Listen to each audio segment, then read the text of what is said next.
Welcome to the Defense and Aerospace Report. I'm Vago Muradian up on Capitol Hill at the end of a Mitchell Institute for Aerospace Studies panel discussion on fifth-generation combat aircraft, and we're honored to have with us two folks with an enormous amount of experience, certainly on the F-35 side. Lieutenant Colonel Cap Gunn, who used to be at the Pentagon, but now he's at Eglin Air Force Base flying the F-35 Alpha, which is the U.S. Air Force version of it, and Lieutenant Colonel Chip Burke, who is now also at now you're at the Pentagon, but you used to be an F-35 Bravo guy, and as well have the distinction of being an exchange tour with the F-22 Raptor. So an extraordinary 8-year stretch of, it's astonishing, sir, you didn't change your uniform to an Air Force uniform at this point. Cap, I want to start with you. You made a couple of fascinating points about the airplane is only as good as the network that it's on, and some of the challenges that the fidelity of capabilities that the F-35 is bringing to the network. Talk to us a little bit about, both the opportunity, but also some of the challenges you guys are identifying. Okay. Well, the F-35A, being a kind of computer system wrapped in an aircraft with all the sensors that it has on board, has an amazing capability to find, fix, and target all sorts of surface threats as well as air threats in ways that older aircraft just couldn't. And it's also got built into it the ability to network to other F-35s, and what it brings along that the F-22 didn't have is the ability to port that off to 4th Gen via Link 16 so that they can see what we're seeing as well. And it's a pretty good solution for right now. But if you look at the amount of information that it's able to draw in, both that it can actually find and fix, but that it doesn't quite have enough information to exactly know where they are. If we have the ability to create more robust networks so I can port more of that information off, share it with others, bring in surface systems, space systems, you name it. We've got a great opportunity here that the F-35 kind of begins to open the door to, that will allow us to take that information and, as opposed to focusing on how do I use that on a single platform, focus more on how do I create this information exchange, this information system that allows me to use all the disparate platforms to create a seamless common operating picture for everyone. And one of the big challenges you also identified is that the training systems lack the fidelity. Talk a little bit about that, because as you're trying to do this integration, some of these threat profiles that you're practicing against look really good to a 4th generation capability, but fall short for a 5th generation airplane. Yeah, a lot of the systems we train against are they're emulators. They're not really the threat system. They're our best representation of it. And what we found is that a lot of times the F-35 is so good at being able to determine and decipher the exact parametrics of the threat system that when it sees these replicators, it says, nah, that's not the real thing. And even if it does assess that, hey, that is what I'm looking for, because it is just an emulator, we don't get the full picture because of the few sensors to be able to see, yep, that is the kind of vehicle that I'm looking for. That's what it looks like either from my radar or from my IR sensor. And so it degrades the training a little bit where we really have to pretend even more than we would like to. Chip, you had an awesome experience of flying the F-22, but then also flying the F-35. Everybody obviously, I'm sure, asks you this question, but how are the airplanes similar and how are they different? Yeah, I do get that question a lot. First of all, the F-22 and the F-35 are much more like each other than they are different, and they're much more like each other than anything else. So I wouldn't even want to compare the F-22 or the F-35 to any of its legacy predecessors. But there's a lot of similarities, and there's some differences between the two. I think the most obvious ones is sort of the inherent design from the inside out. All this information that Cap was speaking to, how the airplane is built from the ground up to be multi-mission, take information, disseminate to the pilot, to other aircraft, offboard that information, and to be able to facilitate the development of an ecosystem that even doesn't exist right now, that we haven't even anticipated. Those are things, qualities and characteristics of a 5th-gen plane that aren't resident in 4th-gen platforms. The F-35 benefited a lot from the Raptor. So a lot of the lessons that we learned in the F-22 from its initial development, its mission sets, how it learned how to do the things that it's doing, the F-35 sort of stole a lot of that, and it's inherent in the build of the airplane. And that's a big benefit for the airplane. The other thing the F-35 does that's unique is it's the spectrum that it operates in is much, much broader. And so the Raptor still operates mostly just in the RF spectrum. And that's important to be able to dominate in that, because that's a lot of the warfare is in aviation. But the F-35 brings electro-optical, infrared, laser, and radio frequency. It's wider, it's broader, and it's deeper inside of those. And so as warfare changes and as the world evolves, the threat gets a big vote in where are we going to operate today. If we don't want to operate in the RF fight, they're going to operate somewhere else. And the F-35, inherent in its design from tip to tail, can operate in a much broader set of environments than the Raptor can. Now, the Raptor still clearly has some amazing, unique capabilities that even the F-35 doesn't have. And the beauty is that those two airplanes really are designed to complement each other. So I don't even look at it as what does this do and what does that do. I look at it as what can they do together, where are its strengths, and how do they overlap on top of each other. But the F-35 is a multi-mission airplane with several services and all the partners. It just has a broader range of capability in terms of where and what it can do and the type of missions you might want it to do. You mentioned something that when you first got to the F-22, it was all about the performance of this incredible airplane. And then you said that ultimately that was actually its least important attribute. Explain that. Well, when you get into the F-22 right away, you learn how to fly the airplane. It's impossible not to be enamored with it. It is just an immeasurably powerful airplane. And I flew the F-16. That was an amazing airplane. I flew with F-15s, powerful, fast airplanes. The Raptor is just exclusive. There's just nothing like it in the world. You can see it at air shows. It's impossible not to get on the airplane, and it's just, you can't get up to 60,000 feet and fly at those speeds and think, this is unbelievable. But as you learn the evolution from 4th gen to 5th gen, it's a huge transition for a pilot. It's hard to overstate how significant it is and how difficult it is to take 2,000 hours of 4th gen experience and then one day say, a lot of that doesn't apply. A lot of it is different. The instinct to do certain things is no longer the right decision anymore in a 5th gen airplane. And it takes time. It took me a long time to get used to flying in a 5th gen airplane and doing the things in an airplane that a 5th gen pilot should do. As I learned more, as I got better training and better instruction, I started to become a 5th gen aviator. The performance of the airplane, as fun as it is the least impressive thing about the airplane. Now, like I said, it's still incredibly impressive. But if you were to tell me, hey, these are all the qualities the airplane brings, speed, stealth, maneuverability, G's, payload, range, information, and said, what's the quality that matters the most to you? And if you can only take one today, what would you want? I said this emphatically, it's the information. And so when you see what the F-22 presents to you from the inside out and uses all the sensors and the information sharing, and for that to be that much more impressive than the performance, I think is my best way of telling you what is really going on inside the airplane. It's pretty overwhelming. I want to come back to you, Cap, and have both of you guys bite on this question. Historically, the F-35 is being discussed as the replacement for an existing generation of aircraft. It is the one-for-one replacement for the A-10, depending on whether or not people up here agree to that, replacement for the F-16, replacement for the A-10, replacement for the Harrier. And yet, not as much attention is being paid how it can revolutionize warfare. Both of you guys were working on the airplane as well, also trying to integrate it with 4th generation. How revolutionary is this airplane going to be from the standpoint of operators? I think it'll be very revolutionary. I think it'll be as revolutionary as we allow it to be. So it takes more than just a new piece of technology to really change the way you do business.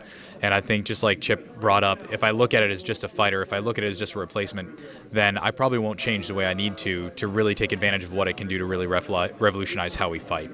So if I look at it as just another fighter that can, use its radar, sense some various emissions out of other aircraft, and then go kill them the way we did with the F-16, the way we did the F-15, the A-10, then I probably won't revolutionize things very much.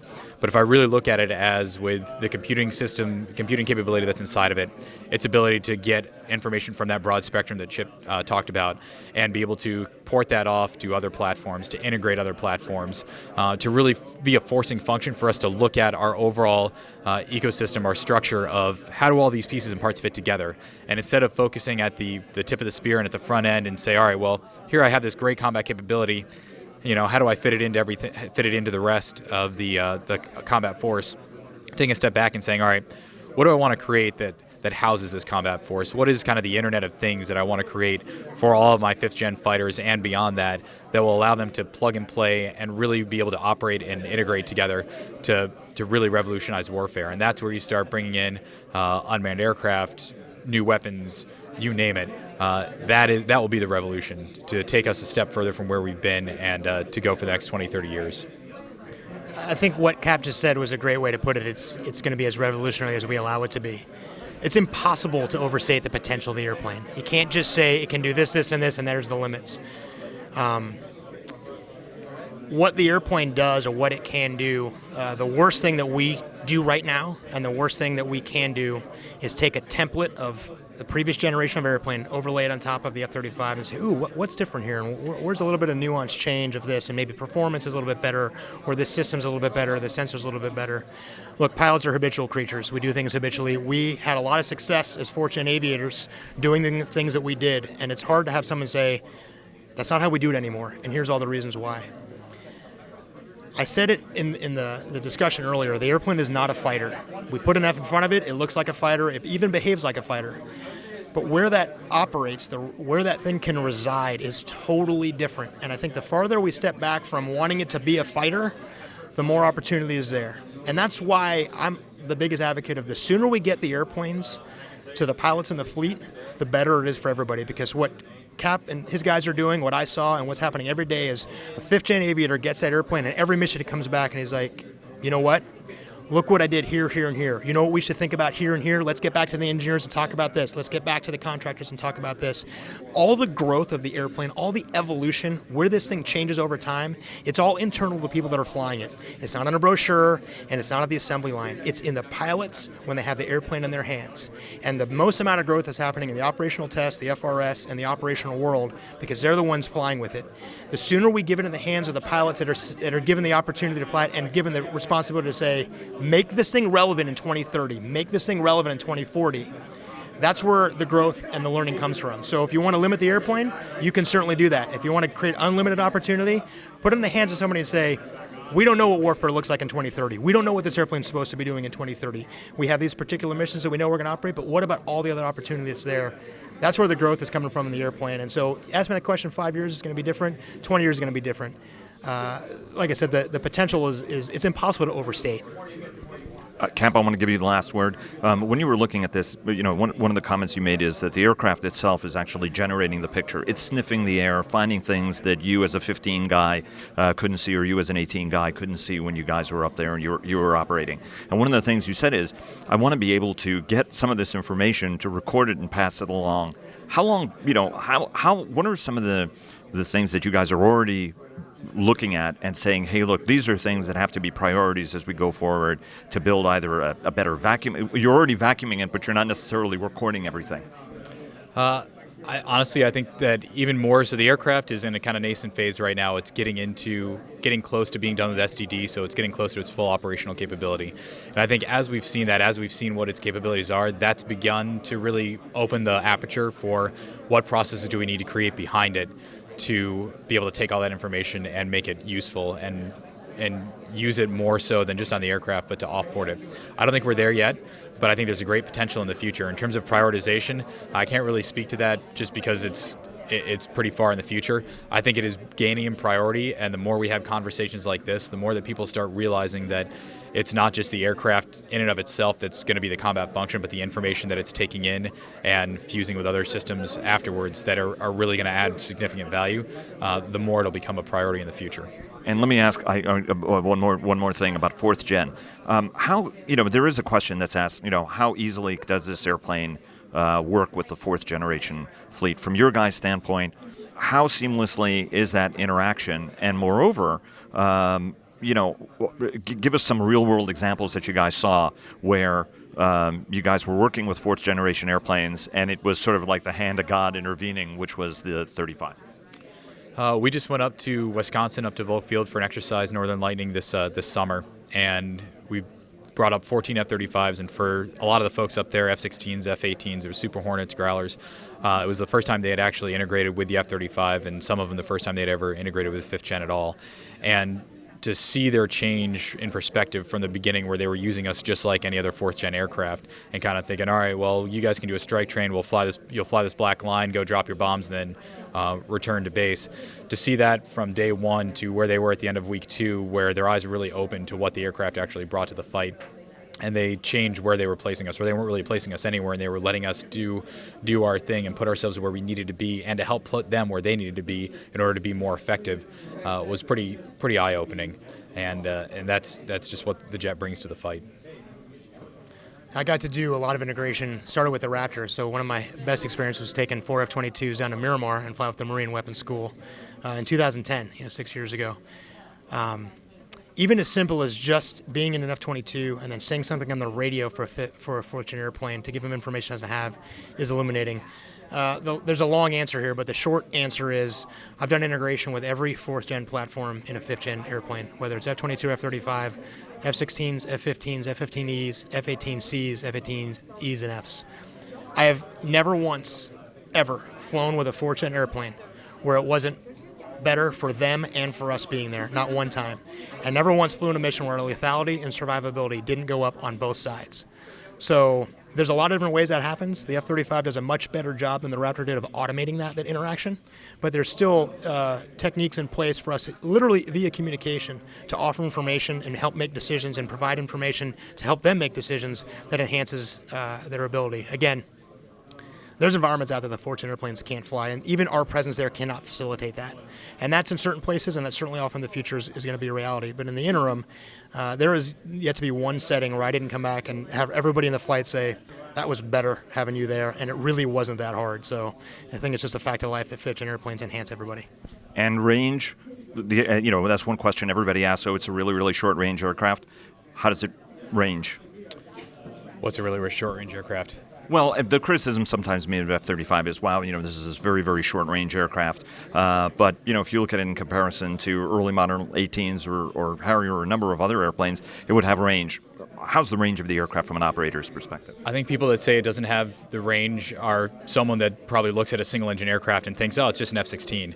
It ain't an F-16. I fly on a regular basis two training sorties worth of training that I would do in an F-15C model with two external tanks on it. So where I would go out and do one offensive push where we would do basically one offensive strike into the area and out, and then, hey, I'm bingo, I've got to go home on fuel with the F-15C. In the F-35, I'll go out and do two of those without any problem. And one of the things that we found up in the exercise up in Wisconsin was after we were done firing our weapons, after we were done getting everybody into and out of the combat area, if we wanted to go on and keep fighting at that point in time, they would ask us to stick around because of all the sensors we could provide and the data link we could provide to help the fourth-gen aircraft who still had missiles on board. We still had the fuel and the sensors to be able to provide that information for them. So it's got legs. It's got really long legs. And just remember, too, when you talk about the comparison between other airplanes, a combat configuration for an F-35 and an F-22 is a completely low observable configuration. You want to compare the capability, okay, you put these missiles on, put these bombs on a fourth-gen airplane, and then compare the range. That's pylons, that's tanks, that's all the external carriage. It's slow, it's draggy, it's susceptible to threats. A lot of times you have to get rid of that stuff just to stay alive. So the comparison point is just often just not done correctly. It's sort of something we chuckle on the inside. Anybody who's been in combat in an F-18 or F-16 knows you are lugging a lot of stuff on the outside of your airplane. It takes a lot of gas, and it's very slow to get it there and back. Fifth generation platform and a Raptor and F-35 to carry all that stuff, it doesn't change the dynamic of the airplane at all. And so that side-by-side comparison is just, it's unfair, and ultimately the idea that sort of a legacy airplane is better at doing that than a fifth-gen airplane, it's just simply not true. Guys, thanks so much for taking so much time with us. Really appreciate it. Could have another dozen questions for you guys, but thanks very, very much. Really appreciate it. Thanks, Pago. Yeah, thanks for having me.